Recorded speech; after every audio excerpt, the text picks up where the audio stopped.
You're listening to the Yes, I'm Still Sober podcast with John Rabin.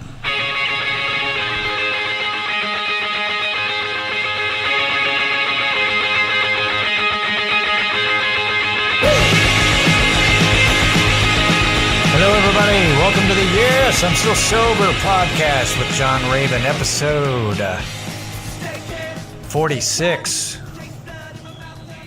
How's everybody doing? You doing all right?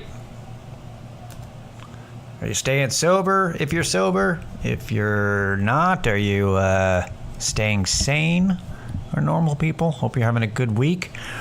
We've had insane batshit weather here in Austin, Texas. We've had like just crazy, stupid, apocalyptic thunderstorms, like power going out. Almost the entire east side of Austin, the power went out last night. It's like, ooh, it's the purge for about 30 minutes, but it was fine. This is going to be kind of a short episode. I am foreseeing because I've had a busy day and I've got personal things I need to take care of, so I'm going to go do that. But I needed to get this in. And had a couple of things I wanted to talk about, and so I'm gonna get to that and then get the F out. Let me see. I don't know. It's been kind of a. You can really tell. I don't know, when you have apocalyptic thunderstorms. It really, and it's just gray and nasty for multiple days. It really does put you in kind of a mood where you're kind of stir crazy inside and you're not doing much, but you gotta, you're just waiting for it to pass. It's like, well, it's not 90 degrees in May yet, but it's this. So it's like, it's hard to tell which way you want to go. So the two things, I'm going to get to this first thing in a second, but I'm going to end the podcast with something that nobody asked for, which is a brief little, like the TLDR version of the history of grunge music, as well as my recommendations of albums that I think people who haven't just jumped in, probably haven't listened to, or just haven't, or for the younger people, I don't know, just they haven't heard, or maybe they're aware of them and aware of a couple of songs of them. But the reason is this has been coming up, friends of mine have been kind of getting into branching out.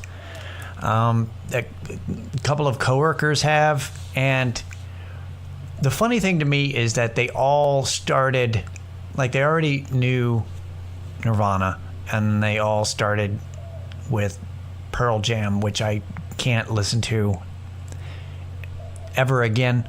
I mean, I can, but I choose not to. Just not a fan, and overplayed as fuck, that first album. I don't want to hear it ever again. But we're going to get to that second. And I tell you this so that after I talk about this first thing, if you have absolutely no interest in grunge music whatsoever, or even mild curiosity, you can just go, fuck it, I'm out. So, heads up, that's what I'm going to do. And why? Because it just keeps coming up, and I got to get it out there. I got to get it out of me and out of my system. Because that shit came out when I was in high school. Like my senior year in high school, that came out. So and I still listen to it all. So, not necessarily an expert, but I've got context and I've got the info, and it's stuck in my head, and it's got to come out, everybody. It's got to.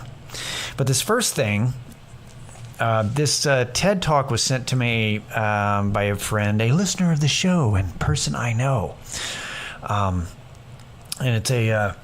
it was a TED Talk by this Swedish English writer and journalist named Johann Hari.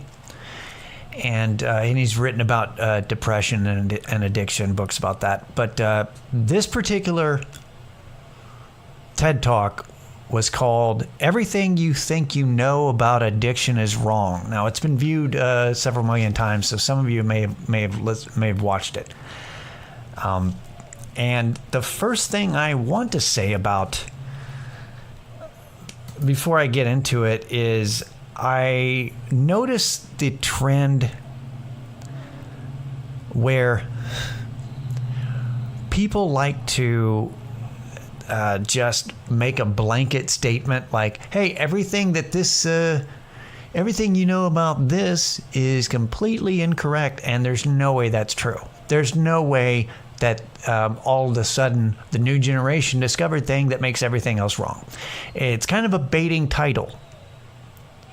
It's designed to make you go, wait, are you serious? What? And also, everything that we've known about addiction up till now is not incorrect. This is just, but it's a really good point and something that people need to figure out, because Johann talks about essentially the view of America towards addiction is we've been doing things wrong. And I wanted to read a part in there that makes a good point. And this is and I'll just read this here. I met a man called Bruce Alexander. He's a professor of psychology in Vancouver who carried out an incredible experiment I think really helps us to understand this issue. Addiction. Thank you. Professor Alexander explained to me the idea of addiction we've all got in our heads. That story comes partly from a series of experiments that were done earlier in the 20th century. They're really simple. You can do them tonight at home if you're feeling a little sadistic. You get a rat, the ones you have at home. You get a rat and you put it in a cage and you give it 2 water bottles. One is just water and the other is water laced with either heroin or cocaine, depending on whichever one you have at home. If you do that, the rat will almost always prefer the drug water and almost always kill itself quite quickly. So there you go, right? That's how we think it works. And in the 70s, Professor Alexander comes along and he looks at this experiment and he noticed something. He said, we're putting the rat in an empty cage. It's got nothing to do except use these drugs. So let's try something different. So Professor Alexander built a cage that he called Rat Park. And some of you may have heard of this, which is basically heaven for rats. They've got loads of cheese. They've got loads of colored balls. They've got loads of tunnels. Crucially, they've got loads of friends. They can have loads of sex. And they've got both the water bottles, the normal water, and the drug water. But here's the fascinating thing. In Rat Park, they don't like the drug water. They almost never use it. None of them ever use it compulsively. None of them ever overdose. You go from almost 100% overdose where they're isolated to 0% overdose where they have happy and connected lives. Now, when he first saw this, Professor Alexander thought maybe this is just a thing about rats. They're quite different to us. Maybe not as different as we'd like, but But fortunately, there was a human experiment in the exact same principle happening at the exact same time. It was called the Vietnam War. In Vietnam, 20% of all American troops were using loads of heroin, and if you look at the news report from the time, they were really worried because they thought, my God, we're going to have hundreds of thousands of junkies on the streets of the United States when the war ends. It made total sense. Now, those soldiers who were using loads of heroin were followed home. The Archives of General Psychiatry did a really detailed study, and what happened to them, it turns out that they didn't go to rehab, they didn't go into withdrawal, 95% of them just stopped. Now, if you believe the story about chemical hooks, that makes absolutely no sense, but Professor Alexander began to think that there might be a different story about addiction. He said, what if addiction isn't about your chemical hooks? What if addiction is about your cage? What if addiction is an adaptation to your environment? And then later on in that in his TED Talk, he talks about what they're doing, how is it Norway? How I think Norwegians tackled their addiction issue, following a completely different model than the United States, and it really works. And that's something to consider. The only thing, drink of water. The only thing I have about that, I find that fascinating because that's absolutely true. It's why the whole idea of being sober is you've got to fill your life with shit, and you got to do things. You got to live a productive life. You got to get out of the cycle of bad habits, and you've got to find a reason to go forward and do new things and rediscover yourself and all that. Because of that, you fill your life with good shit. You're not going to go back. It also makes sense why there's so much more addiction to not just drugs, but other things in the internet, because we're all disconnected from with social media and everything in the internet. It's really easy to disconnect from everybody and just be isolated in our own little cages. So I totally agree with that. However, I think that he really plays down chemical dependence completely, like we've been wrong about it. I don't think we have. I think it can be both things. I don't know why people find another thing and they're like, it's got to be this. Everything else is wrong. No, it can be both. You got to take both into consideration. Absolutely, chemical dependency is a thing, and absolutely, your brain wired to you can't ignore dopamine.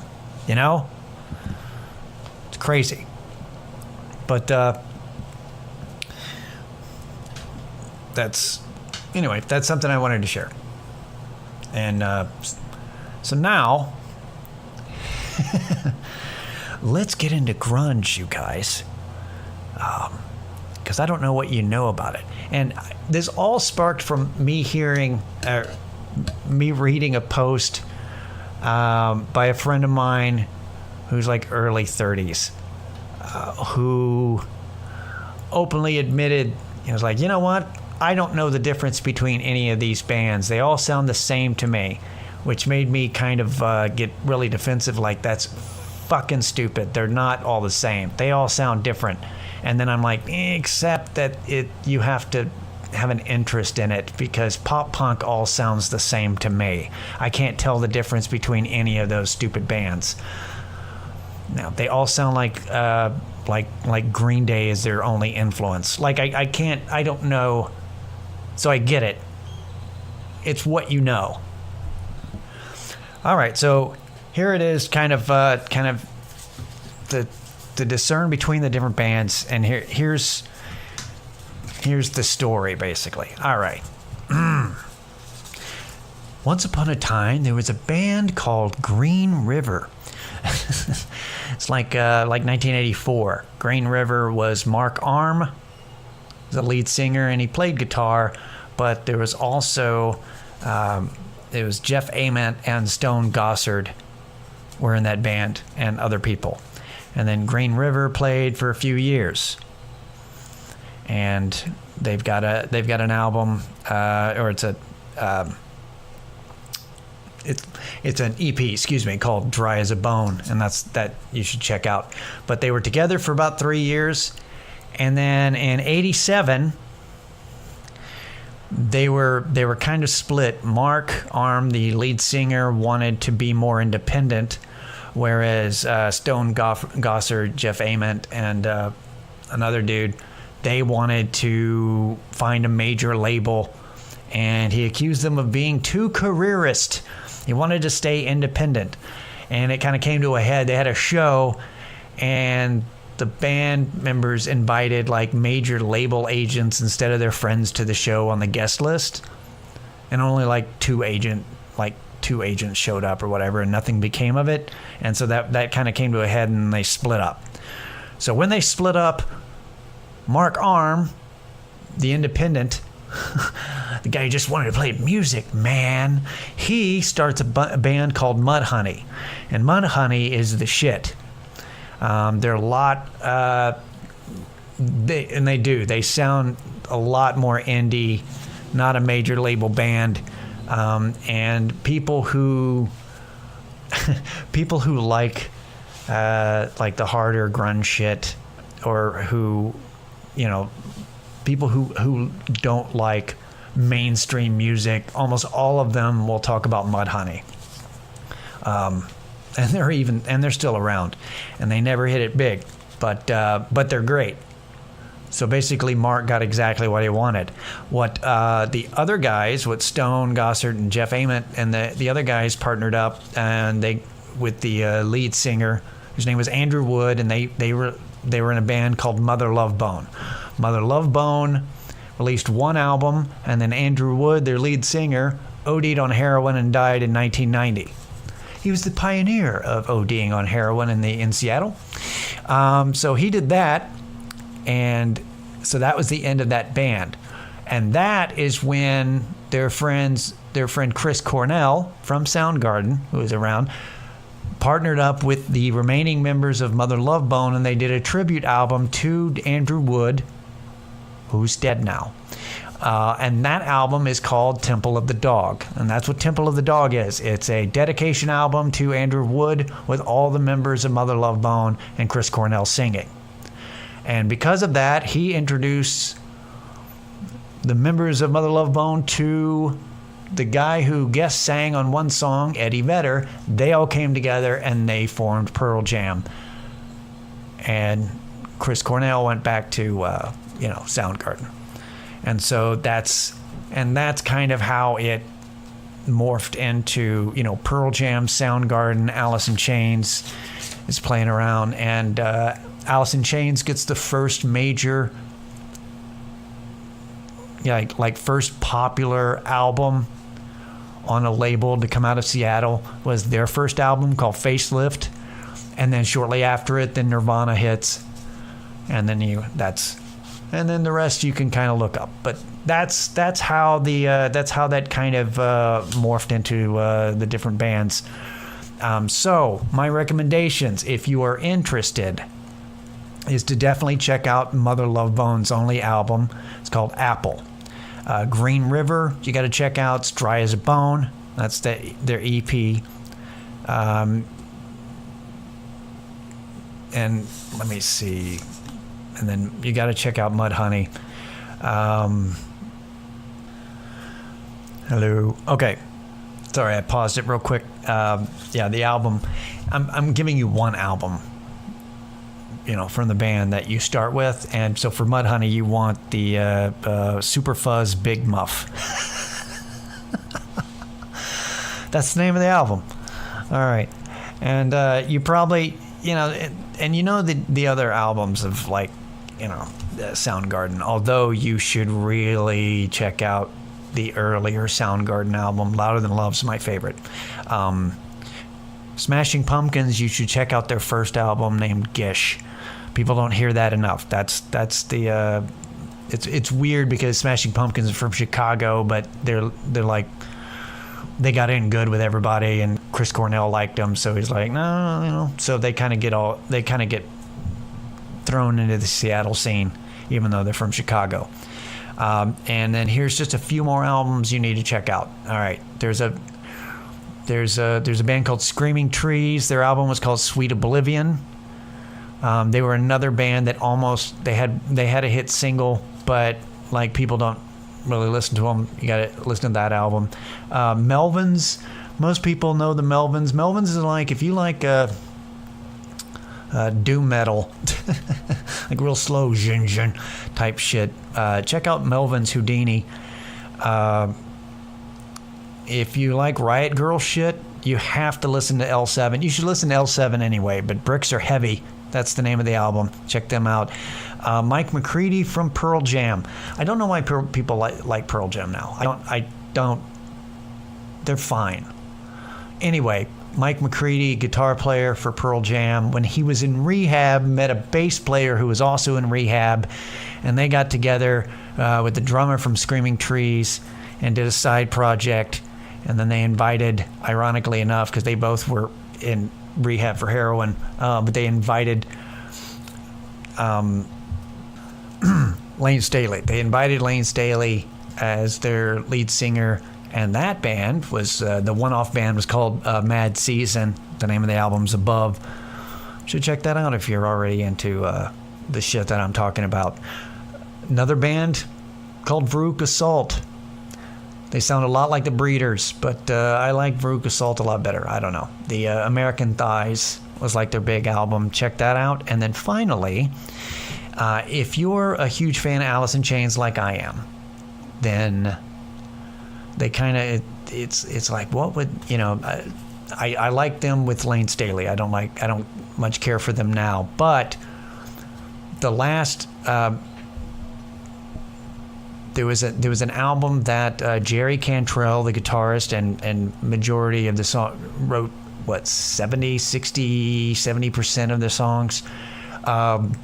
He wrote, he did a solo album that's called Degradation Trip. It's volumes 1 and 2. If you want some depressing, if you want to, it's like, what would heroin addiction sound like? That's the album you check out, because he was in a major depression because the band broke up. Alice in Chains was dead because Lane Staley was far gone off doing drugs. So in a depression and getting wasted himself, he basically isolated himself and wrote this entire album, and then they recorded it. And it's dark, but it's good. It's called Degradation Trip. So that's and it sounds like what if Alice in Chains did one more album, this is what it would be. So it still authentically sounds like AIC in the past. So that's all my recommendations. I know you don't care, but I had to get this shit out. So that's, and look, I said this was going to be a short episode, and it's just as long as all my other episodes. Every time I say that, I'm like, this isn't going to be very long, everybody. And then I turn around, and we're at 23 minutes. That's just the way it is. So we will see you next week. This is John Raymond, and this is Yes, I'm Still Sober. Thank you, guys. Later.